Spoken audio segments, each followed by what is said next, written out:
doubleheader.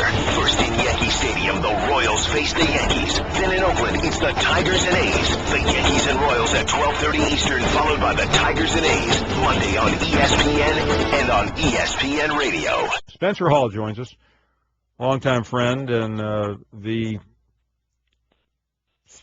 founder of Every Day Should Be Saturday. Also works for SB Nation. And Spencer, it's been too long. What's going on? Nothing much, Paul. Just soaking up the delightful nothingness of a college football offseason, where we can get Joe Oliva saying that people are scared to come to Tigers Stadium, all the while signing neutral site deals for large amounts of cash. So, yeah, we're there, but we're actually past the halfway mark. So, congratulations, everybody. Yeah, when you roll out of bed in the morning, you think, man, I don't want to go to Tiger Stadium anymore. That's always on the top of everyone's list. But we'll move on to other things. Let me ask you just right out of the chute, new king of college football, Urban Meyer. I guess we could see this coming after the Sugar Bowl, couldn't we? Well, yeah. I mean, he's really good. Really? You can say a lot of things about Urban Meyer, whether it be his personal or professional shortcomings. There might be very few on the side of professional shortcomings, because if you watch the way Ohio State played, I don't even know if an Alabama fan could be that mad.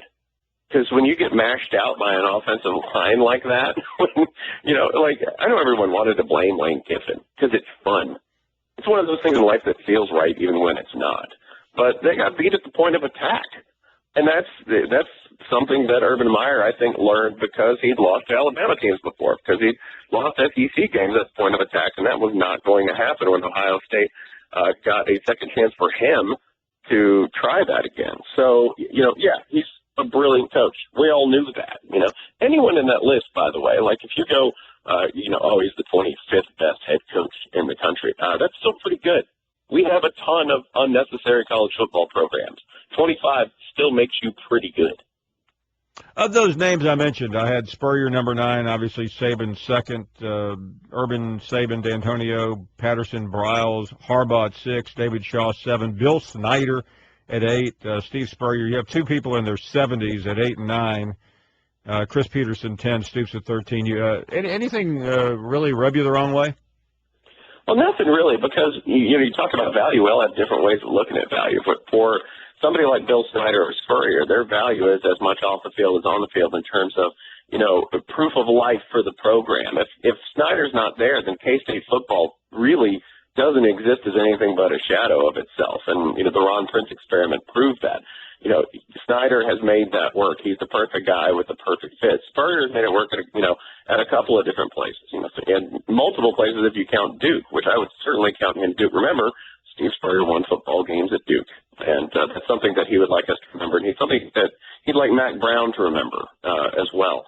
But for Spurrier, the proof and the value there is that he's still going to be there, right? Like, that's the issue with Spurrier. And his value is we'll pay him to stay here and keep the program building, keep it growing. For somebody like Saban or Meyer, obviously, you're getting this complete, dedicated, obsessive football robot who's essentially like a total package that you can just throw any amount of money at, and it will seem completely rational. As far as Kevin Sumlin being overpaid relative to his position on anyone's list, I don't know. When was the last time we talked excitedly about Texas A&M football before he got there? In addition to that, I think that the Texas A&M coach should always be ridiculously overpaid, because I like to think that Texans just don't even care how much it costs. Like the person who runs Texas A&M or the University of Texas, they should be paid by people who just bathe in like enormous vats of money, and I'm okay with that stereotype. Talking to Spencer Hall about serious subjects, we'll get off that track pretty quickly. I do want to talk to you a little bit about the whole world of social media and the internet. I mean, I'm not saying I'm not going to say you invented the internet. We all know Al Gore did that, but you were pretty close. You were out there, at least in the sports genre, particularly in college football. Talk about not to act like this is your last day as it is David Letterman's, but what was it like in the early days when you were swimming in these toxic waters? Well, they're still toxic. It's not like anybody. It's not like there's any sort of growing authority out there making things better. It's still the internet. It's just a lot bigger. And the odd thing is that I think in the beginning days, which this takes you back to 2005 or so, 2006, that if you wrote about college football, or if you were a college football person on the internet, you had a website. This was pre-Twitter. This was, it wasn't, I'm pretty sure it was pre-Facebook, or at least Facebook is like a large, influential kind of thing. So you had a website, and you had to write somebody and say, oh, I have a website. So everybody kind of knew each other, and now that's not true so much. There's larger networks, there's, thousands of little satellite sites. So I don't think that the people sort of covering the sport that you talk to, they do talk to each other a lot, but they might not be as, either tight or familiar with each other's work and how they work as they used to be. And then that's before you ever throw in a player or a coach and their presence on social media, which has been an entirely new wild card in all of this. Yeah, you said something that I remember before this and before that, but before Twitter almost seems like a million years ago, and it really wasn't. When you would do some really interesting things. I remember not often, but occasionally you would.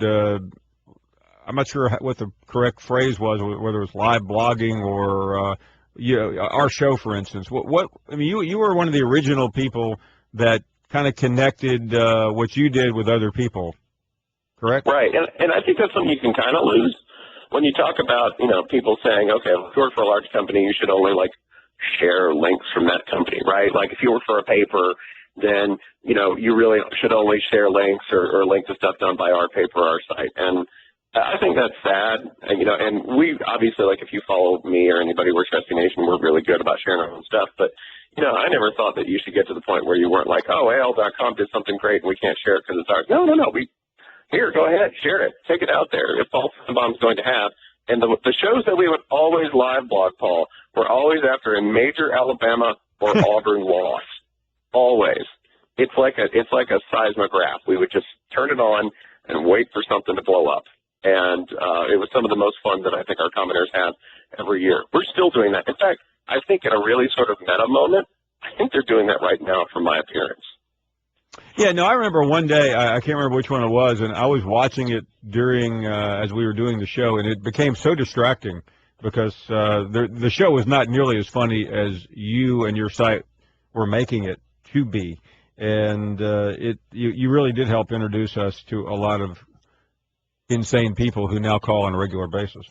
Yeah, that's what we're here to do. We're here to help people meet people and then further distract themselves from their everyday lives and make them less productive citizens. So you're welcome.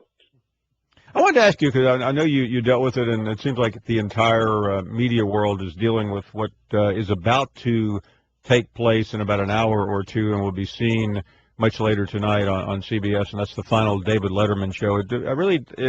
It moves past generations. It really doesn't matter whether you're 80 or 20. Many have been affected by him and what he has done. What are your thoughts on his farewell? Well, it's good to pick when you go. That's rare. When you get to say, I would like to leave on Wednesday. And they say, oh, well, yeah, you're leaving. Okay, cool. As opposed to being pushed out the door because you're too old. Letterman's basically one of the two or three people I've just imitated poorly my entire life. Because I think if anybody, this is like that, and I wrote this today in a sort of goodbye piece, that the thing that he had was nothing. He came from Indiana. He did not kowtow to the notion that you should put on a show about showbiz. He essentially killed time. And he killed time in the kind of way you do where if you're just from a place where there's not much going on, you drop stuff off of houses, you make elaborate prank calls, you just make lists, and then when you do get a guest, you talk to him about something, extremely unimportant. Like the piece I used was Tom Hanks talking about ruining an old stand-up comedian's golf club. These things that are just seemingly unimportant that ended up making a really great show. And that's part and parcel of what, we do. At SB Nation, or I think anyone who writes kind of about college football, because you kind of write about these weird in-between places that add up to something huge if you just show somebody how to look at them in the right light and say, you might not think much of beautiful Starkville, Mississippi, but if I show you these 3 or 4 things and just sort of how endearingly normal they are and how intense people are about it, then maybe you'll sort of start to think differently about it. Yeah, I heard someone say today who obviously had never seen Letterman and didn't know what to say. Well, boy, he will really be missed. I mean, that's such a cliche, but is there anyone out there that is in that. I mean, there's some talented people. Don't misunderstand me, but that's capable of doing what he has done. No, there's a lot of people who can do, faint imitations of him. And that's great, because I don't think anyone else can do that. I think it's something, by the way, that I don't think Dave's done for like 10 or 15 years.